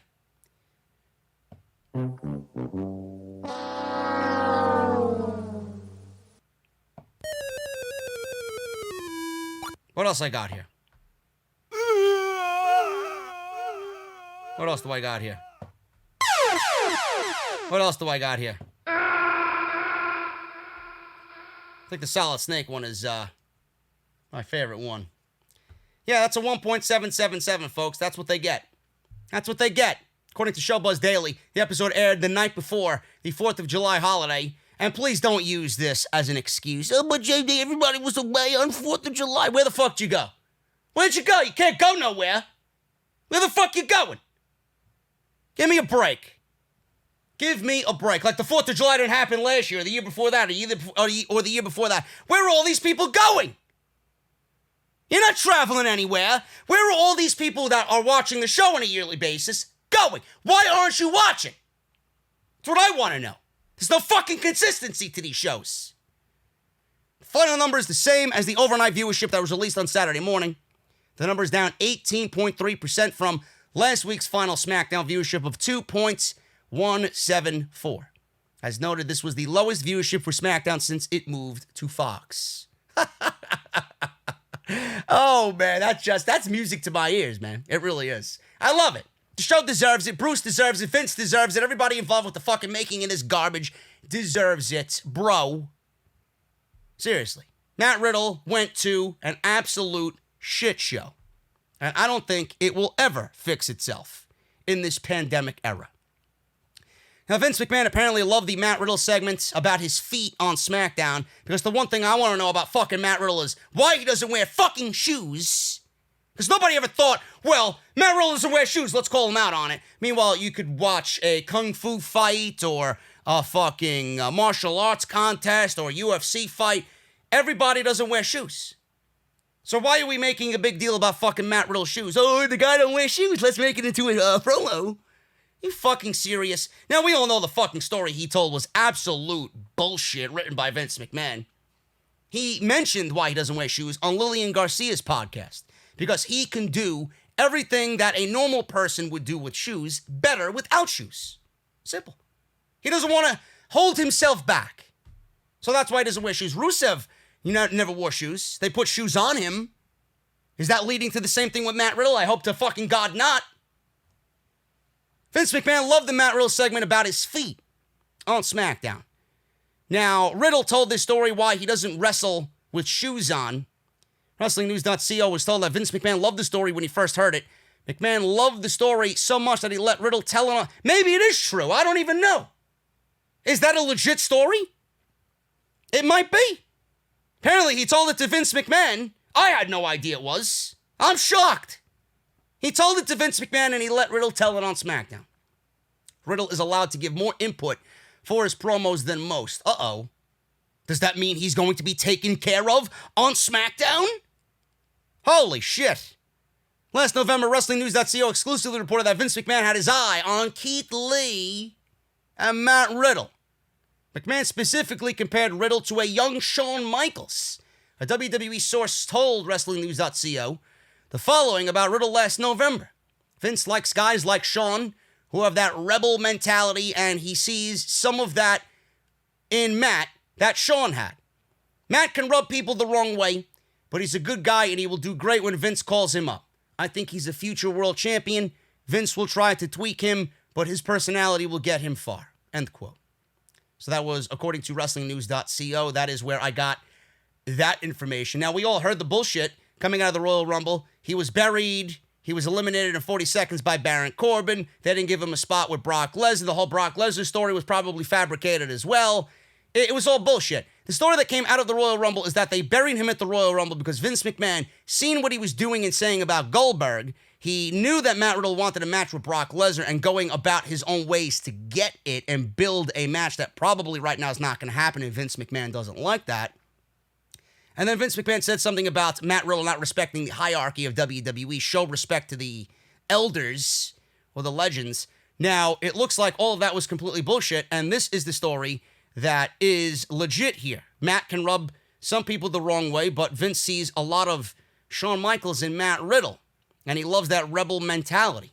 If he loves the rebel mentality that we heard about in the Royal Rumble was clearly all fabricated and bullshit.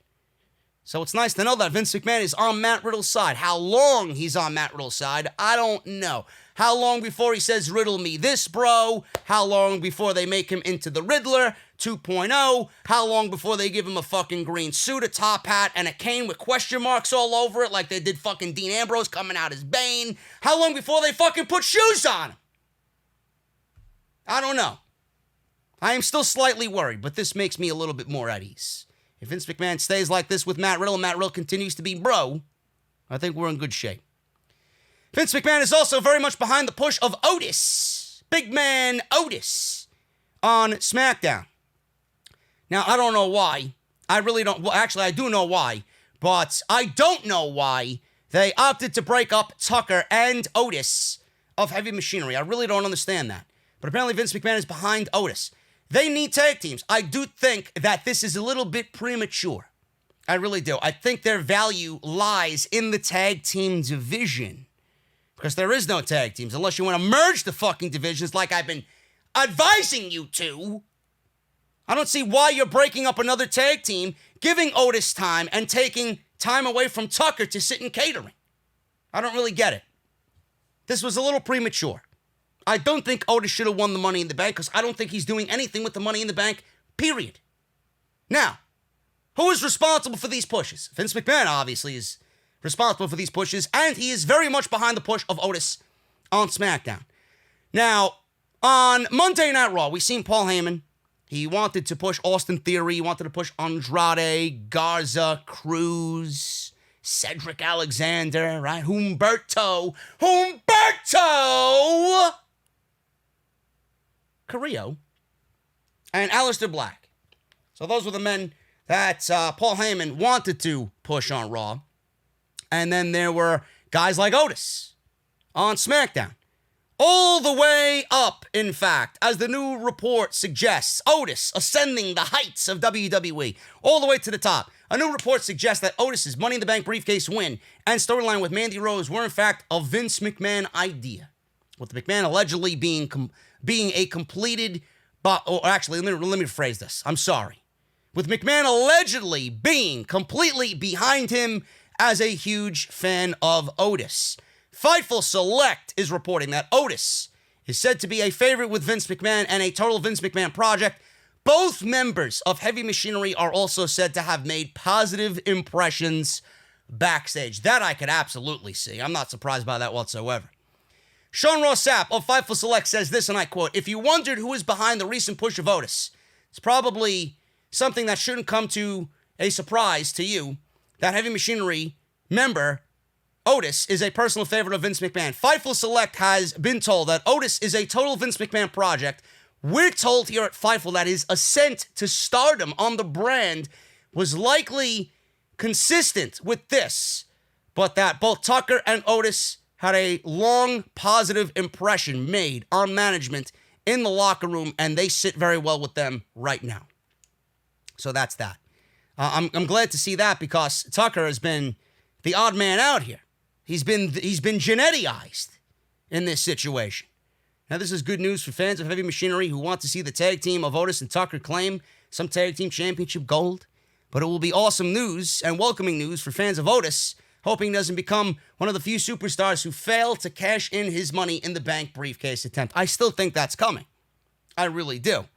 But the creative writer behind the Otis and Mandy storyline, Andrea Listenberger, has also reportedly been rehired, along with a few other employees who were released earlier in the year on Black Wednesday. So look at that. Look at that. Andrea Listenberger, who was involved primarily with the writing of this storyline, got rehired. Good on that. Good on that. Otis won the Money in the Bank match after AJ Styles and Baron Corbin tussled over the briefcase at the top of the ladder and inadvertently dropped it into the hands of Otis, if you guys remember. Now, I don't see Otis as a singles guy yet. I'm not saying I don't see him as a singles guy ever. I just don't see him as a singles guy yet. Now, I don't know who's listening to me that remembers. If you guys remember back in the day, this was well into their NXT days. Tommaso Ciampa and Otis had a match in the main event on one random episode of NXT when NXT was still on the WWE Network and went about 15 minutes. Otis was great in that match. They were still fun-loving and outgoing and very charismatic as Heavy Machinery. But when Otis was in there with Ciampa, he was all guns blazing. He was solid. He was rock solid. Intense. He knew he had to get the job done. He knew who he was in the ring with. It worked. He shed that silly, charismatic, fun-loving Otis character for just the time being. And I don't know if you guys remember that match. It was a damn good match. And Otis surprised me because I didn't think the big man could actually go like that with somebody like Ciampa. Now, obviously, being in the ring with Ciampa, anybody's going to look good because Ciampa's fucking great. But He held his own against one of the best that this company has. I remember that like it was yesterday. Now, the one thing about this is the Otis in NXT and the Otis on WWE, they're similar in ways, but there's more silliness in Otis on SmackDown. There's more entertainment on Otis on SmackDown. It's too much. If you want me and you want everybody to believe in Otis, he needs to go back to doing some of what he did in NXT, and that is being a little more intense and a little bit more serious. When you dive into the, oh my God, he's fun-loving and silly and this and that, nobody's ever going to take him as a serious threat as the Money in the Bank and as a Universal Champion, supposedly. If they go back to giving us the Otis in NXT and present some of that a little bit more on the main roster, then I'd be a little bit more open to seeing him possibly cash in and maybe taking a title away from somebody. But right now I can't because WWE has shed all of that seriousness and it's nothing but silliness from Otis. You know, it's stakes and weights and this and that and fucking all this comedy shit with Mandy Rose. You can't have one and not the other. You need to have a fine line. You gotta have a nice bag, a nice mix of both. And if they did that, I think Otis would be fine. But right now, I don't believe in him being a champion, let alone cashing that in. When he does cash in, I do think he will fail. Otis was the original planned feud with Bray Wyatt after Money in the Bank. Now, Ringside News is reporting that Otis was set to feud with the Fiend Bray Wyatt at some stage. The match would likely have been for the briefcase itself or for the Universal Championship if Bray beat Braun. Otis's Money in the Bank win was supposed to set him up down the line for the Fiend. Bray Wyatt has since been transitioned into a multi-match program with Braun Strowman. Tucker, Otis's longtime partner, was reportedly not set to be part of the storyline. However, WWE decided to randomly bring him back, just randomly, 1 week. Regarding Tucker, we were told here at Ringside News that his entry into the situation was supposed to build towards a big angle down the line. A lot of things were in play at the time, but it's unknown what has changed. Vince McMahon's constant call for rewrites and changing his mind makes predicting anything impossible. Now, I don't really understand what's happening here. I don't. Again, go back to what I just said. I don't believe Otis is in that ballpark yet. I don't. Until they change and do a little bit more seriousness on top of the silliness. I love the silliness because everybody loves Otis and it's genuine and I can see him being that way outside of WWE. But you need to have a fine line. You can't do all silliness and no seriousness. You got to have some of both. Now, with Bray Wyatt and Braun Strowman, clearly Bray Wyatt is not beating Braun Strowman at Extreme Rules. Does Bray Wyatt challenge Otis to finally get another shot at Braun Strowman? Does he lose the briefcase before he even cashes it in? Does he coax Otis into putting it on the line? Do we get this match for the briefcase before SummerSlam and then we get the Fiend happening at SummerSlam against Braun Strowman? It's a possibility. It's a possibility. Does Bray Wyatt beat Braun Strowman as the Fiend at SummerSlam and Otis tries to cash in and fails against Bray Wyatt? That's a possibility too. Does Otis cash in and beat Braun Strowman for the title and we get Otis and Bray Wyatt the Fiend at SummerSlam? Another possibility. I don't know. But what do you do with Braun at SummerSlam? The best SummerSlam is a SummerSlam without Braun. What does WWE want to do? Do they want to keep Braun Strowman looking strong? Do they take the title off of Strowman by having Otis cash in on Strowman? Get him out of the equation. Is it a little bit easier for WWE to digest to have Bray Wyatt as the Fiend take the title off of Otis in a token 1 month title reign and have him take the title off Otis at SummerSlam? I don't know. It's very, very sticky situation here. Again, at the end of the day, I don't see Otis as a champion because I don't see the character as being serious. They got to change that before I believe, or you believe, or anybody believes, Otis is a champion, world champion material. I don't know. Either way, Bray Wyatt and Braun Strowman is happening at Extreme Rules. I guess we'll find out more then. But I don't think Bray Wyatt, the Eater of Worlds Bray Wyatt anyway, is going to win. They're only doing this to get a match to happen at SummerSlam, and they're killing the Eater of Worlds Bray Wyatt finally for good with this swamp fight at Extreme Rules. Now, what is planned for the swamp fight is, according to Wrestling Inc., they are reporting that WWE stunt coordinator Ellis Edwards has been brought in to help with some of the spots that will be taking place in the match that is set to be taped next week. Wrestling Inc. has learned that WWE stunt coordinator Ellis Edwards is involved with the match. Edwards has been doing stunt work in pro wrestling dating back to WCW in the 1990s. Ellis is said to be involved with several stunts for the shoot. I was told, I guess whoever is reporting this on Wrestling Inc., might be Raj. I was told that not every stunt will be big, but he is there for safety and to explain how everything should happen in a safe manner. The site also reports that Edwards has worked closely with Strowman before on some rather cool moments, and I quote from Wrestling Inc., Ellis worked with Strowman on the ring collapse with the Big Show in 2017. I did not know that. I doubt anybody knew that. As well as the angle of Strowman turning over the ambulance with Roman Reigns inside on that fabled Monday Night Raw episode, where I actually liked Braun Strowman. So that's pretty interesting. Again, I don't know what type of stunts are going to be involved in this swamp fight, but it is obviously going to be cinematic. There will be some stunts. I mean, there was really no stunts in the Boneyard match except for, Gallows and Anderson flying off the roof of that barn and Styles taking a choke slam into some debris down below. That was the extent of it. Really? There's really no stunts involved. Undertaker smashed some glass on the hearse. AJ Styles popped out of a coffin, right?